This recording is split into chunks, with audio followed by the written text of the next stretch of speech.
नमस्कार। मौसम चलवास में आपका स्वागत है। बात करेंगे राजस्थान के मौसम के बारे में, जिसमें जानकारी देंगे कि अगले 24 घंटों के दौरान किस प्रकार रहेगा मौसम राजस्थान के क्षेत्रों में और भारत के अन्य राज्यों में कहां पर बारिश की गतिविधियां जोरदार होने वाली हैं और ओलावृष्टि के साथ अंधड़ तूफान की स्थिति देखने को मिलेगी। तो यहाँ पर देखें तो एक WD उत्तर पश्चिम भारत के करीब कमजोर रूप में फिर से पहुंच रहा है। इसके अलावा एक WD का प्रभाव जो है बना हुआ है उत्तर पूर्वी भारत के क्षेत्रों के आसपास से लगाकर पूर्वी भारत के क्षेत्रों में, जहां एक काफ़ी दक्षिण झुकाव जो जेट का बना हुआ है उसके साथ ही एक ट्रफ भी बनी हुई है पूर्वी भारत से लगभग मध्य दक्षिण भारत की ओर, जहां मध्य दक्षिण भारत में एक सर्कुलेशन चक्रवाती हवा का क्षेत्र बना हुआ है और पूर्वी गुजरात दक्षिण पूर्वी राजस्थान के आसपास लगाकर भी एक सर्कुलेशन है। और यहाँ पर देखें तो छत्तीसगढ़ उड़ीसा के मिलजुल क्षेत्रों के आसपास एक चक्रवाती हवा का क्षेत्र है जो प्रभावी हुआ है और इसकी वजह से हवाएं उत्तर पश्चिम दिशा से भी कल राजस्थान के अरावली रेंज तक देखने को मिली। जब भी पूर्वी भारत से लगाकर बंगाल की खाड़ी के आसपास कोई मजबूत चक्रवाती हवा का क्षेत्र होता है तो उत्तर पश्चिमी हवाओं का रुख अरावली रेंज के आसपास से लगाकर बनने लगता है। और यहाँ पर ट्रफ का दायरा देखा तो आप देख सकते हैं उत्तर पश्चिम भारत पर बिल्कुल उत्तर से दक्षिण की ओर झुकाव में ट्रफ है और उसके बाद एक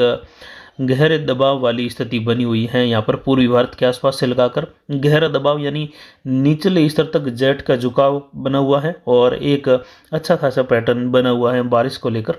जिसमें जो लाल कलर का दायरा है यहाँ पर अगले 24 घंटों के दौरान या 24 से 72 घंटों की भी बात करें तो यहाँ पर मूसलाधार वर्षा कई भागों में होगी और विशेषकर बिहार झारखंड से लगाकर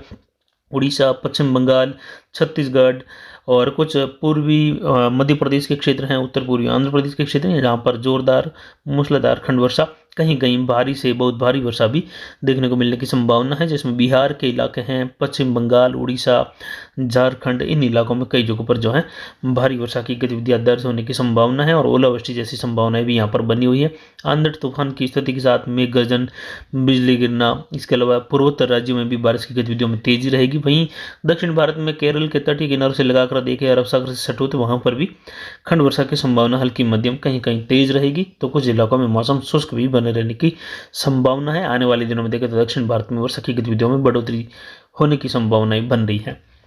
पिछले 24 घंटों के दौरान देखें तो अधिकतम तापमान यहाँ पर अरावली रेंज में 38.39 डिग्री सेल्सियस रहा, तो वहीं न्यूनतम तापमान में कुछ बढ़ोतरी होकर 12.39 डिग्री सेल्सियस दर्ज किया गया और अधिकतम आर्द्रता यहाँ पर 64% रही, न्यूनतम आर्द्रता 16% रही और वायु दबाव 1015 मिलीबार दर्ज किया जा रहा है। हवाई अधिकतम यहाँ पर उत्तर पश्चिमी दिशा से 17 किलोमीटर प्रति घंटे की रफ्तार तक दर्ज की गई पिछले 24 घंटों के दौरान, जो कि पूर्वी भारत के आसपास बने हुए एक चक्रवाती हवा के क्षेत्र के कारण जो है ये हवाएं यहाँ पर देखने को मिली। वहीं एक सर्कुलेशन इस समय राजस्थान के दक्षिण दक्षिण पूर्व के आसपास से लगाकर है कमजोर रूप में, जिसकी वजह से भी देखें तो बादलों की आवाजाही कुछ दक्षिण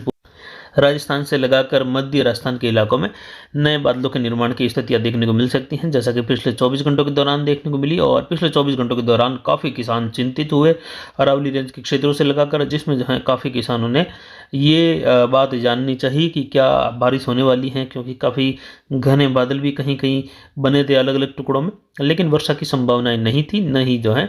आगे कोई वर्षा की संभावना फिलहाल यहाँ पर है। लेकिन उत्तर पूर्वी राजस्थान और कुछ पूर्वी राजस्थान के आसपास बूंदाबांदी बौछार की संभावना रहेगी, कहीं कहीं एक दो स्थानों पर मेघ गर्जन वाली स्थिति बन सकती है। वहीं यहाँ पर देखें तो 23 से लगाकर 26 मार्च के मध्य एक WD के प्रभाव से यहाँ पर पश्चिम उत्तर पश्चिमी राजस्थान से लगाकर उत्तर मध्य और उत्तर पूर्वी राजस्थान तक, यानी बीकानेर, जयपुर, सीकर, भरतपुर संभाग से लगाकर अजमेर, जोधपुर संभाग की और कुछ पाली संभाग के उत्तरी भागों की ओर बूंदाबांदी बौछार खंड वर्षा जैसी संभावना रहेगी, जो कि 23, 24, 25 और 26 मार्च के दौरान होली के आसपास के समय में तब तक लगभग जो है मौसम शुष्क रहेगा। लेकिन पश्चिमी राजस्थान से आज भी बादलों की आवाजाही बढ़ने की संभावना रहेगी दोपहर के बाद से लगाकर, जिसमें कुछ बढ़ती हुई सघनता कहीं कहीं बौछार वाली स्थिति कर सकती है, लेकिन बहुत ज़्यादा जो है या कहे एकदम से ज़्यादा मौसम खराब होने की स्थिति फिलहाल नहीं है, जिससे किसान भाई फसल की कटाई का कार्य या थ्रेसिंग का कार्य जारी रखे और अपने कार्य लगातार करते रहे। बड़े मौसम पैटर्न की स्थिति यहाँ पर फिलहाल बनती हुई दिखाई नहीं दे रही है 23-24 मार्च के पहले। उसके बाद में जो है जरूर राजस्थान के कई जिलों में मौसम जो है खंड वर्षा वाली स्थिति और कुछ अंधड़ वाली स्थिति पैदा कर सकती है, जिसकी जानकारी लगातार आपको देते रहेंगे। और फिलहाल देखें तो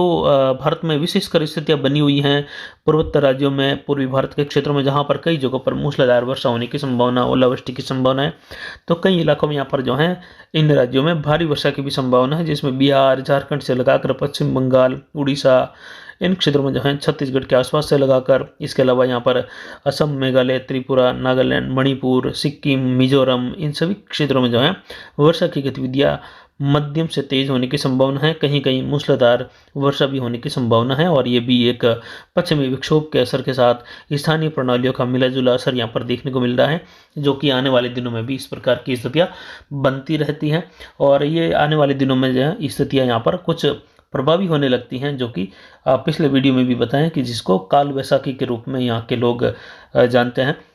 और ये स्थितियाँ लगातार यहाँ पर जैसे जैसे गर्मी का माहौल बढ़ता है तो बनती रहती हैं, और बंगाल की खाड़ी से और अरब सागर से दोनों ओर से बढ़ती हुई आर्द्र हवाओं का प्रवाह यहाँ पर जो है काफ़ी ज़्यादा तूफानी स्थिति पैदा करती है, जिसमें कई जगहों पर हवाओं की गति जो है एक समुद्री चक्रवाती तूफान की तरह ही चलती हैं, जिसमें लाखों का नुकसान, जान माल की हानि भी देखने को मिलती है। और ये हर साल यहाँ पर जो है देखने को मिलता है, जैसे जैसे मार्च के अंतिम दिन आते हैं, अप्रैल के शुरुआती दिन आते हैं, तब से लगाकर यहाँ पर जो है उत्तर पूर्वी भारत का क्षेत्र है काल बैसाखी के रूप में जो है प्रभावित होने लगता है। तो वही उत्तर पश्चिम भारत के क्षेत्रों में भी जो है स्थितियाँ बदलने लगती हैं, गर्मी बढ़ने लगती हैं, जिसमें जो है धूल भरे आंधी के गुबार के साथ वर्षा की गतिविधियों की संभावनाएं जो है मिलीजुली रूप में बढ़ने लगती हैं, या ये तूफानी हलचल बढ़ने लगती हैं। तो ये भी जो है पश्चिमी विक्षोभ के साथ ही ज़्यादा प्रभावी होती है, जिस पर जानकारी आने वाले दिनों में भी लगातार देते रहेंगे। फिलहाल अब 2024 के मानसून की स्थिति किस प्रकार रहेगी, उस पर भी जल्द ही अप्रैल महीने के दौरान चर्चा करेंगे कि शुरुआती स्थिति में किस प्रकार के पैटर्न बन रहे हैं, जो आगामी दिनों में या आगामी मानसून को किस प्रकार जो है प्रभावित या सकारात्मक स्थिति की ओर ले जा सकते हैं। उसके बाद में जो है जून महीने के शुरुआती सप्ताह के दौरान विशेषकर जो है संपूर्ण भारत की जानकारी देते हुए राजस्थान के क्षेत्रों की या राजस्थान के जिलों की विशेषकर जानकारी देने की कोशिश करेंगे उस दौरान भी, कि आने वाले दिनों में जो है राजस्थान में किस प्रकार जो है मानसून 2024 की स्थिति या उसका प्रदर्शन रह सकता है, उस पर भी जो है जानकारी आपको विस्तार से देने की कोशिश करेंगे जून के पहले सप्ताह के दौरान। लेकिन उसके पहले अप्रैल महीने में भी जो है आपको एक सकारात्मक स्थिति या जो भी स्थिति बन रही है उसकी जानकारी जो है आपको विस्तृत रूप में देते हुए जो है स्थानीय पैटर्न की जो व्याख्या है वह करते हुए आपको जानकारी देंगे। और फिलहाल इस पर जो है हमारा विश्लेषण आने वाले दिनों में होगा। फिलहाल इस पर जो है समय नहीं दे पा रहे हैं, लेकिन फिर भी जो है जो स्थानीय डाटा हैं उस पर ध्यान देते हुए इस पर जो है कार्य लगभग जो है जारी है, जिसकी जानकारी अप्रैल महीने के दौरान देंगे कि इस प्रकार जो स्थितियाँ उभर रही हैं वो आने वाले दिनों में क्या क्या माहौल बदल सकती है राजस्थान और उत्तर पश्चिम भारत के क्षेत्रों में। और पिछले साल जो एल नीनो की स्थिति थी, अब जो है जाकर ये धीरे धीरे अगले 2 महीनों के बाद में बदलने लगेगी और ये ला नीना कंडीशन की ओर बढ़ने लगेगी। और जैसा आपको पता ही है कि एल नीनो की स्थिति में पूर्वी प्रशांत महासागर के पेरू तट के आसपास से लगाकर जो है तापमान बढ़ने लगते हैं, और हिंद महासागरीय क्षेत्रों के तापमान उसके मुकाबले कुछ कम होते हैं, जिससे हवाओं का प्रवाह यहाँ पर मानसून सीजन में कम हो जाता है, और उस ओर जो है बादलों की सघनता और आर्द्र हवाओं का प्रवाह ज़्यादा बढ़ा रहता है। लेकिन फिर भी मानसूनी हवाएं उस ओर से भारत के हिंद महासागर क्षेत्रों की ओर प्रवेश करती हैं। ऐसा नहीं कि एल नीनो बन गया और हवाएं जो हैं अब पूर्व से जो हिंद महासागर के क्षेत्रों की ओर आकर दक्षिण पश्चिमी हवाओं का रूप ले रही थी, ये बिल्कुल बदल जाती हैं और ये सीधा उल्टी चलने लग जाती हैं। ऐसा बिल्कुल नहीं होता है। हाँ, हवाएं जो हैं कम पहुंचती हैं, जिसकी वजह से जो है आर्द्र हवाओं का प्रभाव कुछ कम होता है, और जबकि ला नीना की स्थिति में ये आर्द्र हवाओं का प्रभाव जो है हिंद महासागरीय क्षेत्रों में जो है काफ़ी ज़्यादा बढ़ जाता है, जिसको ला नीना कंडीशन कहते हैं। एक सामान्य और छोटी सी परिभाषा में आपको ये जानकारी दी, और इसी स्थिति के आधार पर आगे जो है आईओडी की गतिविधियाँ किस प्रकार रहती हैं, एमजेओ का क्या चलन रहता है, इसकी भी व्याख्या करते रहते हैं, जिसमें आने वाले दिनों में जो है मानसून की वर्षा की गतिविधियाँ किस प्रकार रहती हैं उसका जो है एक नया फोरकास्ट बनता रहता है। लेकिन सब कुछ इसी पर निर्भर नहीं होता है कि ला नीना और एल नीनो जो है वो संपूर्ण दक्षिण पश्चिमी मानसून को प्रभावित करता है। कुछ अन्य फैक्टर हैं जो उसको मानसून को प्रभावित करते हैं, कमज़ोर या सकारात्मक स्थिति में मजबूत बनाते हैं, और स्थानीय फैक्टर जो है काफ़ी ज़्यादा मायने रखते हैं मानसून सीजन के दौरान। इसीलिए ज़्यादा केवल ला नीना की कंडीशन या एल नीनो की कंडीशन पर भी जो है निर्भर नहीं रहता है दक्षिण पश्चिमी मानसून। कुछ अन्य फैक्टर होते हैं जो काफ़ी ज़्यादा काम करते हैं। हाँ, एक बड़ा फैक्टर है जो कुछ हद तक या कभी-कभी काफ़ी प्रभावी भी करता है मानसून को, लेकिन बिल्कुल ऐसा नहीं कि एकदम से कोई लॉक लग गया 100% उसको रोक दिया मानसून को, या ऐसी कोई स्थिति नहीं होती है, जिसकी जानकारी आने वाले दिनों में देंगे। फिलहाल अभी के लिए इतना ही। नमस्कार, जय हिंद, जय भारत।